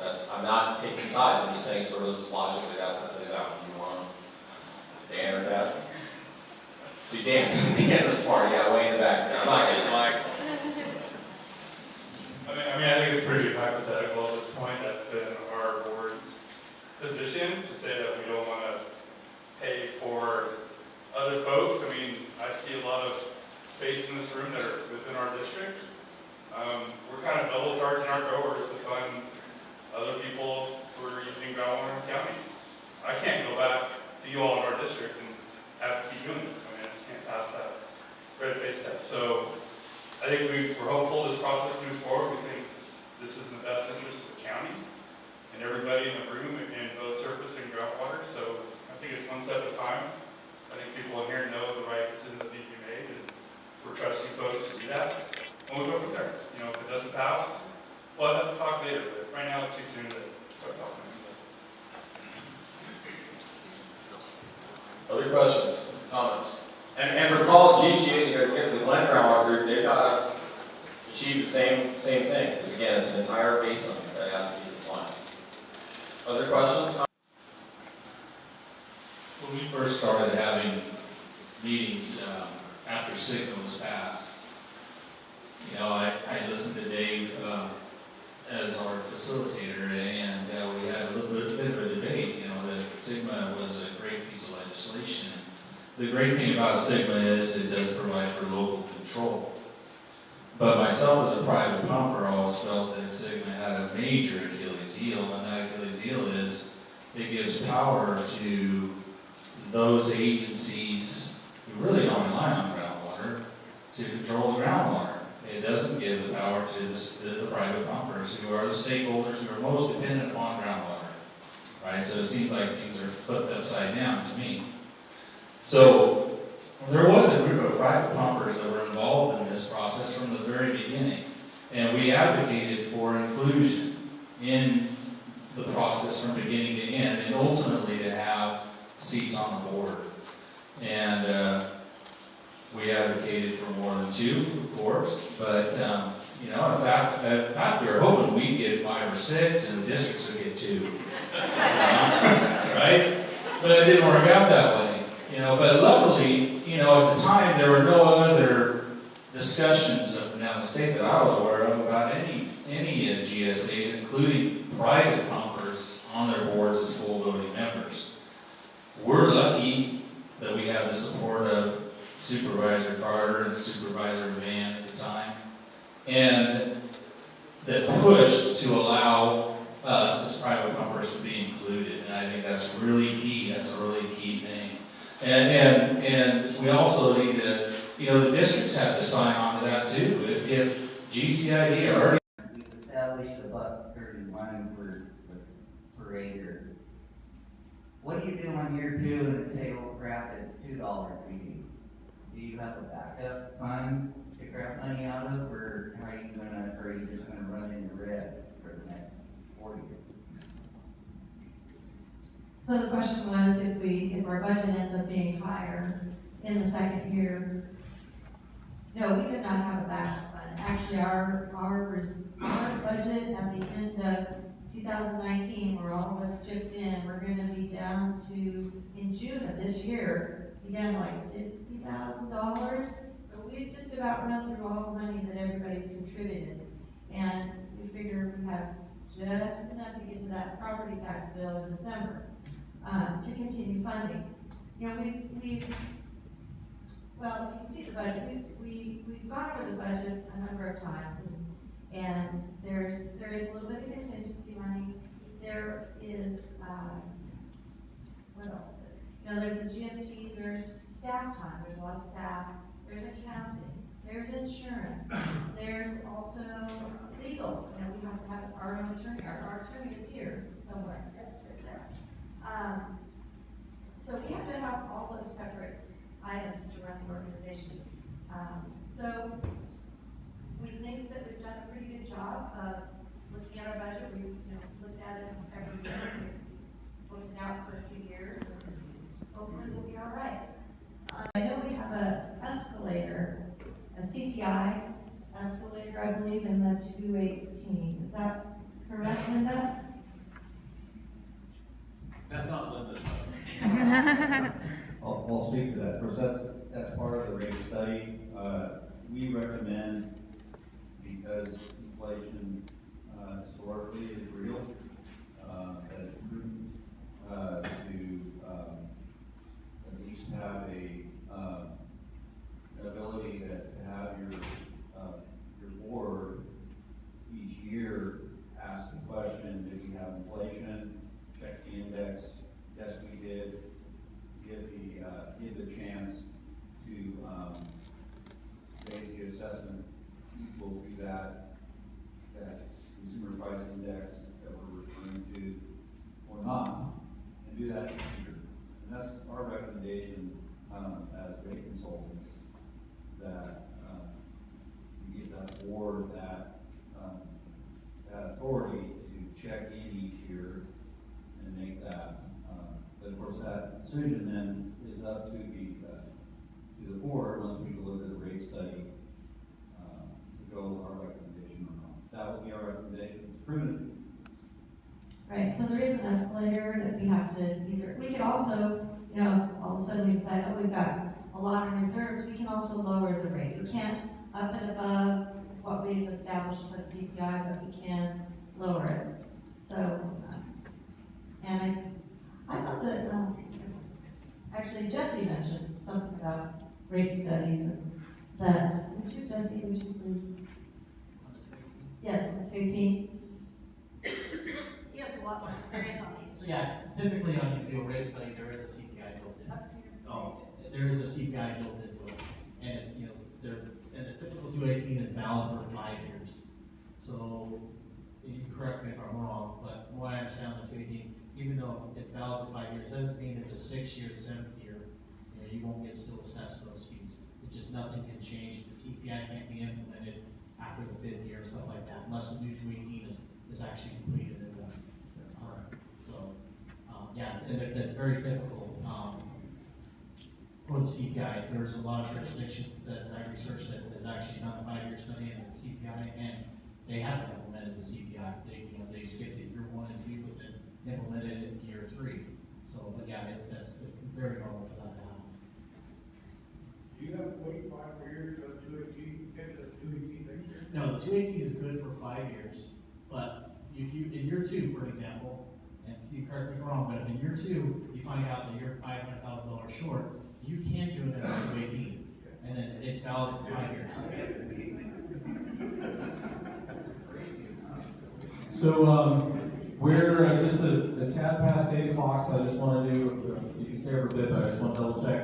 Any other questions or comments from folks? Yes, ma'am. Maybe this was already addressed.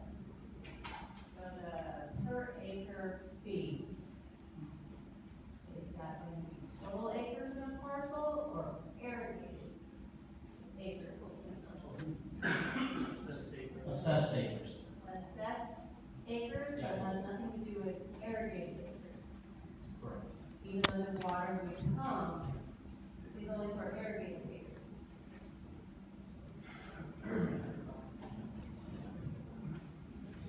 Well, the reason that is that the overlying right that you have for the groundwater is for every acre that you own.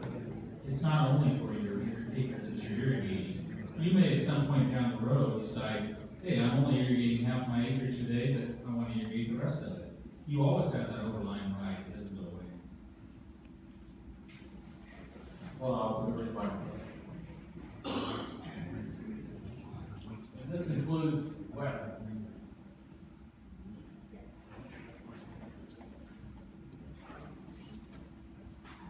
Other questions, comments? Was that, yes? Don't make any sudden moves like an auction. Yeah, I just wanted to ask, I'm happy with this work. I applaud you for the work you've done. What's in the future? How do board members turn out, turn in, and et cetera, in the far future? Is there a mechanism, bylaws? Denise knows we're part of the sub-watershed. And it's really important, we have bylaws to say, hey, you got to be a farmer, you have to have vested interest. And it's because you guys are gonna have some real hard decisions, and as we know, with the sub-watershed every year, we want more, with costs more and more. We have to keep increasing the rates. But our board is really good at trying to work things out. And I just wanted to know what the future is for that. Have you guys thought out as people turn out? We actually don't have formal bylaws at this point. We do have in the JPA representation, and I believe that each district, each seat appoints who they would like to sit on the board. So there are not terms per se. So it's up to each individual seat as to who they would like to sit in that seat for the GSA. And then the groundwater commissioners are appointed by the Board of Supervisors. And at this point, the way we've got it structured is those two appointees sit on the groundwater commission. And didn't it get set up that the groundwater commission decides who they recommend? So the groundwater commission decides who they would recommend as the 2 members. It's an official appointment from the board, but the commission makes the recommendation of which of the 2 commissioners would sit on the board, correct? Correct. And they do have terms. Other questions or comments? Okay, well, Denise, I'm gonna have you to close this out, please. Well, thank you guys for being here. And, you know, this is not an easy topic to address, and it's something that I know none of us want. But when you look at it holistically, maybe this is a good thing. Maybe we should be looking at how we manage all of our groundwater resources. I hate for it to be forced on us, but unfortunately, that's happened. So I encourage all of you to please actively participate as we move forward in this. There will be some difficult topics that we deal with, and we'll have some regional meetings coming up, and please participate in those.